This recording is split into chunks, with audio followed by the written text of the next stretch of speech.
Schwartz had dinner with him last night at a really cool steakhouse place. Manhattan Beach is nice. I see why people live there. I had coconut sorbet and a steak, and you're a very light eater for a man of your esteem and size. Yeah, I eat throughout the day very often. Okay. So that was a smaller meal, yeah. Okay. 8 years in the NFL. His brother, of course, Mitchell Schwartz, is offensive lineman for the Kansas City Chiefs. By the way, before we start, Belichick, Chris Long, super smart guy. I think he was an academic All-American at Virginia, came out and said, when I played for the Patriots, like I learned more stuff in the year I was with New England than any other operation. Do you have a Belichick story? Yes. In 2015, we were playing the Patriots. I was on the Giants. I never started a game against them because I was always in the NFC. We didn't play them very often. And we prepared for 3 different base defenses, which almost never happens, right? Teams just have their base defense, 3-4 under, 3-4, 4-3, whatever it is. We prepared for 3 different defenses. And the one we thought we'd see the least, we saw the entire game. They ran like an old school, like basically, 4-1-6 thing. Like it was just like we did not expect. They ran the entire game against us. That's the beauty about them. They can do whatever they want week to week. It's amazing. What they show on offense week to week is different. They might pass the ball 50 times. They run the ball 50 times. On defense, they just have interchangeable pieces. They bring all those pressures. In the playoffs, they attacked the Rams center. He was their weak spot. The Chargers, they attacked the right side of their offensive line. The Chiefs, they attacked the middle of their offensive line. Any week, they can just change. It makes them so special. Yeah, they're very, very nimble. So there's a video out of Zeke. Yes. He's a young guy. His dad said when he came into the NFL, I'm not sure he's ready for the Dallas Cowboys stage. He can be immature. I saw this video, and my first takeaway is this is more leverage for Dak to get his money. What is your takeaway on the video? Well, it's not great. Here's the thing. EDC is a fun time. My wife has been. I was actually going to go this year. It's a music festival? It's a music festival. But you just have to be smart. You have to do it in the private. Like you can go and do VIP. Don't be in public. Just have fun. It's okay to have fun. Just do it quietly.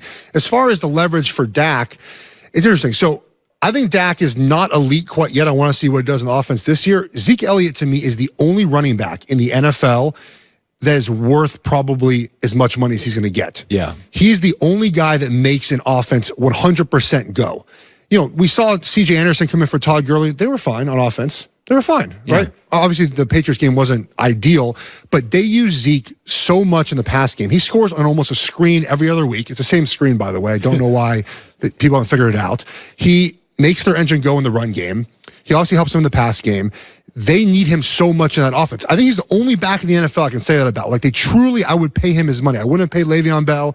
I wouldn't have paid Todd Gurley that much money because it doesn't pan out in the end. But you got to pay Zeke, in my opinion. If you pay Dak, you need that running back there. Okay, so Big Ben came out yesterday on KDKA. I think I was right, the oldest radio station in the world, or at least in America. And he basically said, I made a mistake on that Denver thing. I think people forget they were 7-2-1 before that loss, and then it went sideways, the locker room issues. What did you make of his apology? I loved it. He's clearly listened to the criticism this year. He's been almost quiet this entire offseason, has said nothing. First time he speaks, he says, I apologize. I regret. It ruined our relationship, accepts responsibility for the problems he had. Obviously did the lake house thing. I think it's fantastic. I think he's going to be highly motivated this year. He's not going to miss Antonio Brown. I think Antonio Brown is more of a cancer in that team than people want to admit. And I think they're going to be much better without him. Look, Antonio Brown couldn't go 1 hour without responding on Twitter. You're not on that team anymore, bro. Like, get over it. Be done with it. You're not there anymore. So I love the apology. He took responsibility, which is what people have been asking Big Ben to do. Just take responsibility. He's obviously trying to build new relationships with his wide receivers and running backs and tight ends. His offensive line loves him, right? Ramon Foster, Pouncey, all those guys. They have 3 Pro Bowlers in that offensive line. Like, does everybody get that O-lines essentially, outside of quarterback, O-lines dictate the league? Yes. They kind of dictate time of possession, how good you are in the red zone. Pittsburgh's is the best in the league now. They lost Munchak, though, to Denver, which is going to be interesting. Their offensive line coach, really good offensive line coach, obviously. We'll see how they do. But to your point, yes, they're very good on the offensive line. And those guys love Big Ben. That's why I've never really bought into Big Ben being a terrible leader is because we've only heard a couple guys, Antonio Brown, a little diva-ish. Le'Veon Bell really was an afterthought to criticize Ben in that article. It was just like, how do you feel about Ben? He's like, wasn't quite sure about him. Otherwise, offensive linemen love him. Ramon Foster, Pound, they talk very highly of him. They celebrate with him every touchdown. Like, they're really into Big Ben. And remember, he didn't have to be a leader for many years. The leaders were the defense.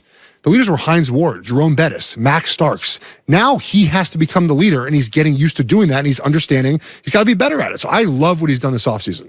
By the way, the New York Jets are so noisy that it's embarrassing. Like, I thought Adam Gase would work. It is just every day. They've literally, and this is hard to do, made the Knicks look functional.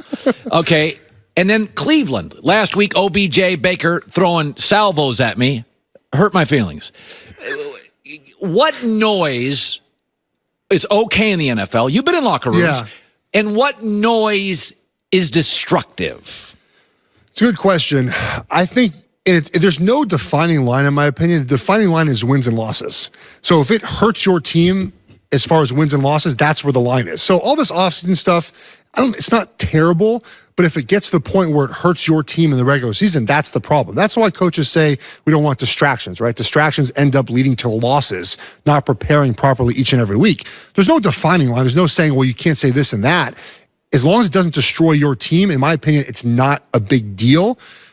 Baker Mayfield and Odell, answering you, they probably shouldn't be doing that.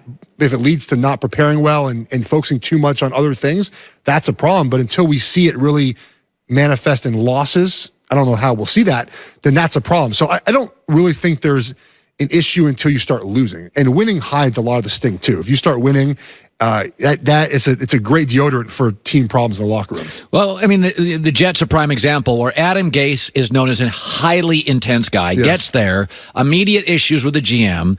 GM is gone. Gase says, all I want to do is coach. But since the GM has been out a week, Gase is making all sorts of moves. Yeah. He's traded people. He got an extra draft pick. He fired a scout. He said he wants to streamline. In your years in the NFL, you played Panthers, Chiefs, Vikings, Giants. Did all coaches privately want to be GMs? You were under Andy Reid. Yeah.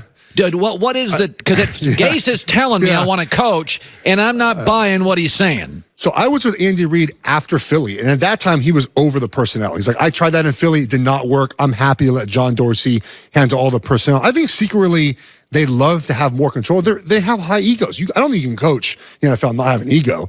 And they want to control the players they have. This is a bigger issue, which is that often I find front offices and coaches are not on the same page of the type of players they need to win.